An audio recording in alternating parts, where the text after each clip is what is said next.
hundreds of people in our area without power this morning after those strong storms moved through the region yesterday. In Maryland, BGE reports about 2,000 outages, with over 600 customers affected in Anne Arundel County. In Virginia, Dominion Energy is reporting over 300 customers without power in Fairfax County. In D.C., Pepco says over 300 customers are in the dark.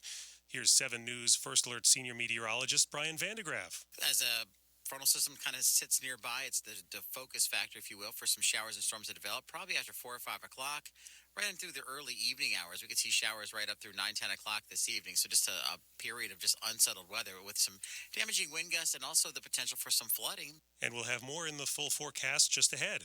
Keeping tabs on severe weather is just one part of the job for emergency management officials. They also work to help the rest of us learn what we can do to stay safe. WTOP's Kate Ryan talked to the emergency management director in Howard County. Maria Bernadzikowski spends her days planning for emergencies. And as Howard County's emergency management director, she knows you've got other things on your mind. This is super important to understand. What is the difference between a watch? What is the difference between a warning? What are my own evacuation points in my area? In Howard County's Ellicott City, that's especially important. In 2016 and in 2018, catastrophic flooding battered the historic downtown.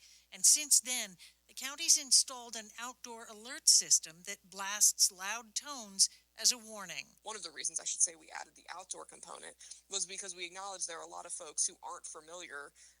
They're visiting, they're there as a tourist, and we want to make sure that there is a tertiary way for folks to get alerted and to understand what that is. Kate Ryan, WTOP News. D.C. police are increasing a reward for information in the deadly shooting of a congressional intern last week in Northwest. Eric Tarpinian Yakim was shot near 7th and M Streets while visiting the city for a summer internship on Capitol Hill. Investigators say multiple suspects opened fire from a vehicle. The reward for information leading to an arrest and conviction now stands at up to $40,000, thanks to a contribution from the FBI's Washington field office. Tarpinian Yakim had been interning for the office of Kansas Republican Congressman Ron Estes. Police say he was not the intended target in the shooting.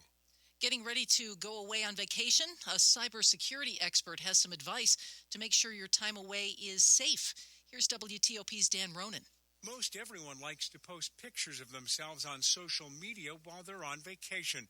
But Virginia Tech professor of computer science Christine Julian says you're basically telling a lot of people you're not home. Don't sacrifice your own privacy and security and safety just to kind of brag about your cool trip to the south of France. She also recommends being cautious about public Wi-Fi networks, especially in businesses while you're on the road you're unfamiliar with. And another recommendation, carry your own phone charger rather than using public USB charging stations. That same cable that you use to charge your phone, that USB cable, is also a data cable. She also says it's a good idea to activate the remote wipe and Find My Device on your phones just in case you lose it. Dan Ronan, WTOP News.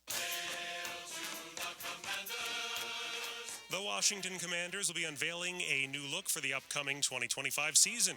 The team announced last week on social media it'll showcase new alternate uniforms later today, which is also the day the franchise was established 93 years ago. Not much is known about the team's new alternate uniforms other than that the helmet will feature the Commanders' W.